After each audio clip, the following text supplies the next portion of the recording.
कर्ण और दुर्योधन वध। द्रोण बड़े ही दुर्धर्ष थे। वे संपूर्ण क्षत्रियों का विनाश करके 5वें दिन मारे गए। दुर्योधन पुण्य शोक से आतुर हो उठा। उस समय कर्ण उसकी सेना का कर्णधार हुआ। पांडव सेना का आधिपत्य अर्जुन को मिला। कर्ण और अर्जुन में भांति भांति के अस्त्र शस्त्रों की मार काट से युक्त महाभयानक युद्ध हुआ, जो देवासुर संग्राम को भी मात करने वाला था।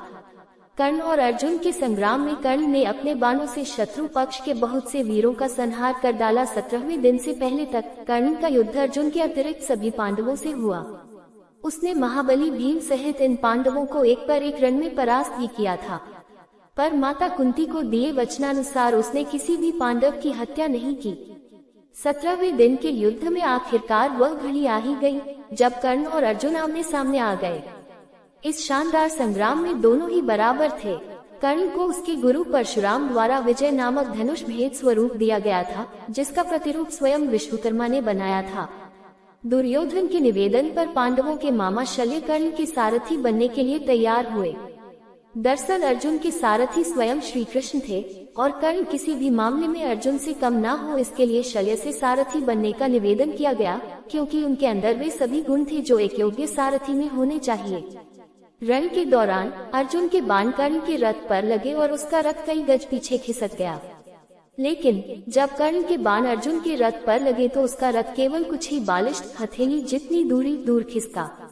इस पर श्री कृष्ण ने कर्ण की प्रशंसा की। इस बात पर चकित होकर अर्जुन ने कर्ण की इस प्रशंसा का कारण पूछा, क्योंकि उसके बाण रथ को पीछे खिसकाने में अधिक प्रभावशाली थे।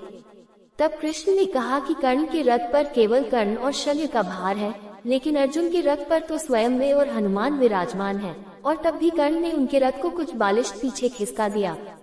इसी प्रकार कर्ण ने कई बार अर्जुन के धनुष की प्रत्यंचा काट दी, लेकिन हर बार अर्जुन पलक झपकते ही धनुष पर प्रत्यंचा चढ़ा लेता। इसके लिए कर्ण अर्जुन की प्रशंसा करता है और शल्य से कहता है कि वह अब समझा कि क्यों अर्जुन को सर्वश्रेष्ठ धनुर्धर कहा जाता है।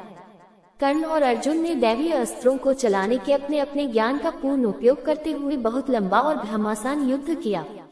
कर्ण द्वारा अर्जुन का सिर धड़ से अलग करने के लिए नागास्त्र का प्रयोग किया गया, लेकिन श्री कृष्ण द्वारा सही समय पर रथ को भूमि में थोड़ा सा धंसा लिया गया, जिससे अर्जुन बच गया।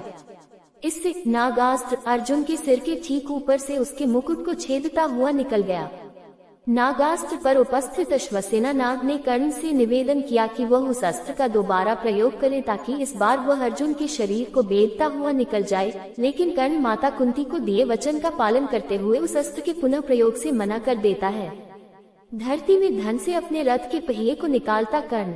यद्यपि युद्ध गतिरोधपूर्ण हो रहा था, लेकिन कर्ण तब उलझ गया जब उसके रथ का एक पहिया धरती में धंस गया। धरती माता के श्राप के कारण वह अपने को दैवीय अस्त्रों के प्रयोग में भी असमर्थ पाता है, जैसा कि उसके गुरु परशुराम का श्राप था। तब कर्ण अपने रथ के पहिए को निकालने के लिए नीचे उतरता है और अर्जुन से निवेदन करता है कि वह युद्ध के नियमों का पालन करते हुए कुछ देर के लिए उस पर बाण चलाना बंद कर दे। तब श्री कृष्ण अर्जुन से कहते हैं कि कर्ण को कोई अधिकार नहीं है कि वह अब युद्ध नियमों और धर्म की बात करे, जबकि स्वयं उसने भी अभिमन्यु वध के समय किसी भी युद्ध नियम और धर्म का पालन नहीं किया था। उन्होंने आगे कहा कि तब उसका धर्म कहाँ गया था जब उसने दिव्य जन्मा द्रौपदी को पूरी कुरु राजसभा के समक्ष वैश्या कहा था।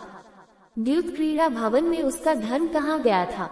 इसलिए अब उसे कोई अधिकार नहीं कि वह किसी धर्म या युद्ध नियम की बात करे। और उन्होंने अर्जुन से कहा कि अभी कर्ण असहाय है, ब्राह्मण का श्राप फलीभूत हुआ, इसलिए वह उसका वध करे। श्री कृष्ण कहते हैं कि यदि अर्जुन ने इस निर्णायक मोड़ पर अभी कर्ण को नहीं मारा तो संभवतः पांडव उसे कभी भी नहीं मार सकेंगे और यह युद्ध कभी भी नहीं जीता जा सकेगा। तब अर्जुन ने एक दैवीय अस्त्र का उपयोग करते हुए कर्ण का सिर धड़ से अलग कर दिया। कर्ण के शरीर के भूमि पर गिरने के बाद एक ज्योति कर्ण के शरीर से निकली और सूर्य में समाहित हो गई। तब श्री कृष्ण अर्जुन से कहते हैं कि कर्ण को कोई अधिकार नहीं है कि वह अब युद्ध नियमों और धर्म की बात करे।